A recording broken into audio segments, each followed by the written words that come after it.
Hey guys, welcome back to another video. My name is Elliot Stevens, and today I'm going to be bringing you a tutorial on how to do the zoom in slash zoom out effect in After Effects.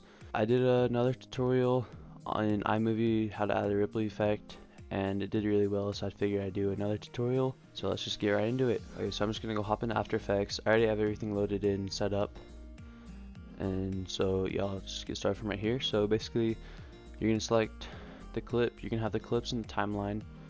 I just chose some clips out of my cinematic edit I just did, which you can check out right up here. So I have my friend Ivan on the bridge looking at the sunset, and then I'm gonna have it go into this drone clip of them on the rocks with the sunset.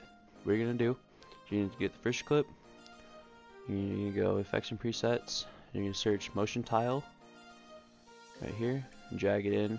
It's right there, and you can go to output width and type in 400, and output height and turn 400, and you're going to do mirror edges, and then you can do that same thing with this clip right here, 400, 400, and mirror edges. Alright, so now that you have the motion tile, you're going to go to your clip, your first clip, click on it, and click O on your keyboard for out, and you're going to click S on your keyboard, and then click this stopwatch. And then you're gonna go, depending on how early you want the zoom in to start or how late, is you're gonna go, I kinda like it happening a little bit faster, so I'm gonna do it about right here. And you're gonna add a keyframe. Now on this keyframe, you're gonna keep it 100, and then you're gonna hover over this keyframe, click on it, and you're gonna zoom in a lot. About 500 is good, around there. And then, so you can see it goes in like that, and it just that looks so bad, like terrible. And so what you're gonna do is you're gonna highlight these two keyframes, right click, and go to Easy Ease, or you can just press F9 if your computer works like that. Macs don't. So you're gonna have these two, and they turn different. And then you're going to click on your graph editor and right click and make sure it's edit value graph. Make sure that's selected instead of speed graph. If it looks like that, right click and go to value graph. And then you're going to click on the point, and two little bars should pull up. Then you're going to drag this one all the way to the end, and then you can drag this one straight down like this. About like that. So now when you play it, it goes in a little bit faster, just like that. So that already looks so much better.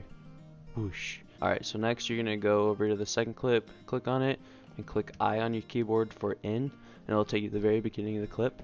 You're gonna do the exact same thing. So press scale, click on the stopwatch, and then you're gonna go over to where you want it to end. So I'm gonna end it about right there, and click a keyframe, and then this you'll keep it 100. And then the first one, you're going to hover over it, click on it, then you're going to drag this one out. You don't want to way out like that. Maybe this clip was a little hard because you can see like the sunrise, or the sunset I mean, was like super blinding in the clip, and so I just had it only about that much, so it didn't affect it too much. But like if there's no bright lights everywhere, you can just kind of drag it out straight like that. But this just made it look a little bit better, but you can play around with it. So you're gonna go with that, so it's about 67, and then it'll go to 100. Alright, so we'll see how this looks. So you're gonna highlight them, click F9 or go to here in Easy Ease, then go to your speed graph editor, and you're gonna make sure it's on value graph, and then this you're just gonna do it the opposite way. So you're gonna drag it down just like this, and then now let's see how this looks. So that looks pretty good. You can even I would even like maybe drag this out a little bit more, like maybe right there, and then you're just gonna make sure you change this again so it looks clean. See, it's still a little choppy right there.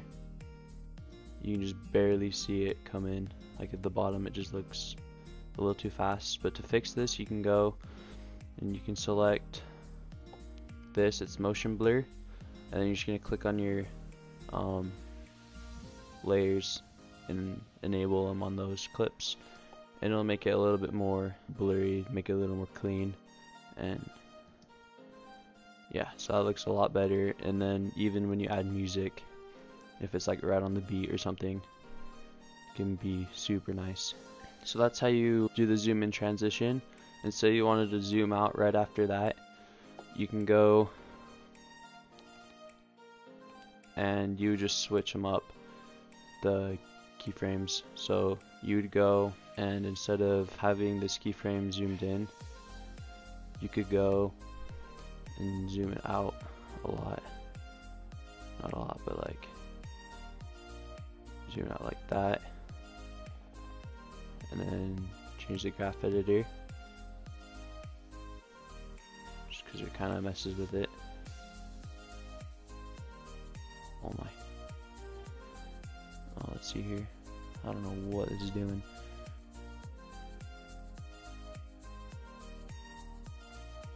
Yeah, so just fix that up, and then go to this one, and then have it zoomed in instead of out, and then fix this in the value graph.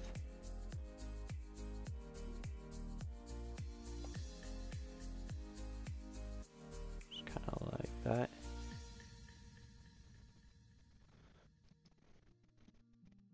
And we just wait for it to render for a second.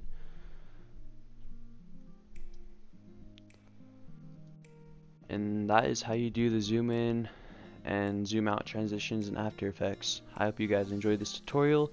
If you have any other tutorials you'd like to see, please drop a comment below. Please leave a like if you enjoyed this tutorial, and I'll see you guys in my next video. Peace out.